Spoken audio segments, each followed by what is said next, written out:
The train hissed as it slowed to a stop in dusty Carrion Creek, Wyoming. A wind swept through the platform, lifting the dry grit of the prairie into the air. Martha Bell, age 52, stepped down carefully from the last car, her boots touching unfamiliar ground with cautious hope. Her hands trembled slightly as she clutched a carpetbag in one hand and a letter in the other, a worn page creased at the corners, its ink faded from reading and rereading. Her dress was calico, old but clean, and her gray-streaked hair was braided neatly beneath the bonnet.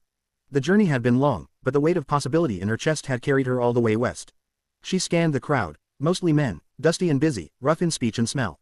A few glanced her way, more with curiosity than kindness. Then she saw him, Clyde Turner, standing by a hitching post, arms crossed, a scowl on his face. He matched the photograph he'd sent, only younger than she'd expected, broad shoulders beneath a clean white shirt, a face still firm with youth, maybe mid-40s. She gave a small smile and approached. "Mr. Turner?" she asked, voice tentative. He looked at her, really looked. His eyes scanned her face, her hands, the tired curve of her shoulders. Something in his expression changed. It stiffened. "You didn't say you were this old," he muttered, looking past her at the train, avoiding her eyes. "I did," she replied quietly, unfolding the letter in her hand. Her finger tapped a line. "Page 2, near the bottom. I was honest." Clyde exhaled sharply and rubbed the back of his neck. "I thought it was a joke. I thought you'd at least be a looker." The words didn't land like a slap, they landed like a slow, heavy stone in the chest. Martha's breath caught, but she didn't let it show. She nodded once, a small motion, and straightened her shoulders. Her heart pounded, not with heartbreak, but with humiliation. "So you brought me all the way out here just to humiliate me?"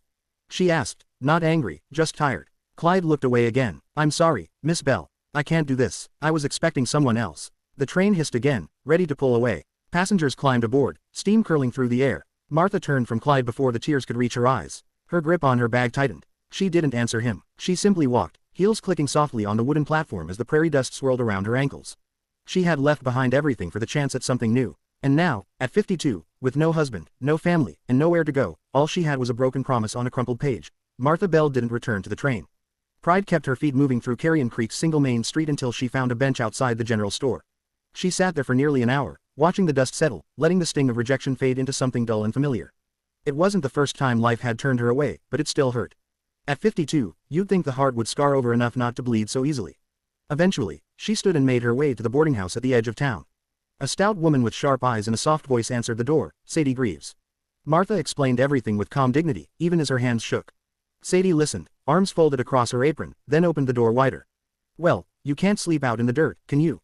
she said. "Come on in, Miss Bell. I reckon this house could use another set of steady hands." That's how it started. Martha became the second woman in a house full of travelers and long-term boarders.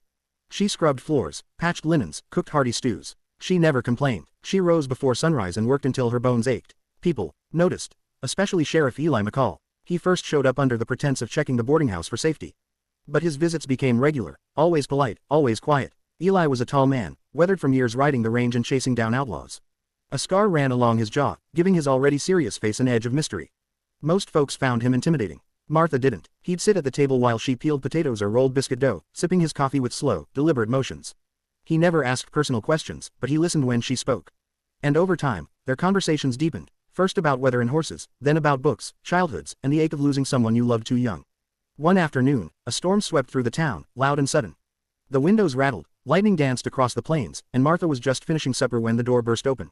Eli stood there, soaked through and limping. Mud caked his boots, and blood trickled down his shin. She rushed to him. "What happened?" "Horse spooked. I went down hard." He winced as she helped him to a chair. Without a word, she fetched hot water, bandages, and a towel. Her hands were gentle as she cleaned the cut, wrapped the ankle, and placed a steaming bowl of stew in front of him. "You're lucky it wasn't worse," she murmured. "I am," he said, eyes meeting hers. "Luckier than I have a right to be." They sat quietly for a while, the only sound the thunder fading into the distance. Then Eli spoke again, his voice low, almost unsure. "I was a fool to think I'd never feel anything again. I buried my heart with my wife 10 years ago, locked it up tight. Figured love was for the young. But you, Martha Bell, you came into this town expecting to find love, got knocked flat instead, and still, you smile at folks, care for them, make this place feel alive. I see you. I see the heart you carry." Martha's hands went still. She looked at him across the small table, her breath catching in her throat. "Even if it's 52 years old," she whispered, the tremor in her voice betraying her surprise. Eli smiled, something soft in the storm-hardened edges of his face. "Especially because it is." She didn't speak. She just reached for his hand, calloused, warm, and steady, and let her fingers rest in his. Outside, the storm rolled away over the horizon. The sky began to clear, streaked with gold and rose, and for the first time in a long while, Martha felt the gentle stirrings of a future she hadn't dared hope for. She had come west searching for love. She hadn't found it where she thought she would. She'd found something better. She'd found someone who truly saw her, and chose her.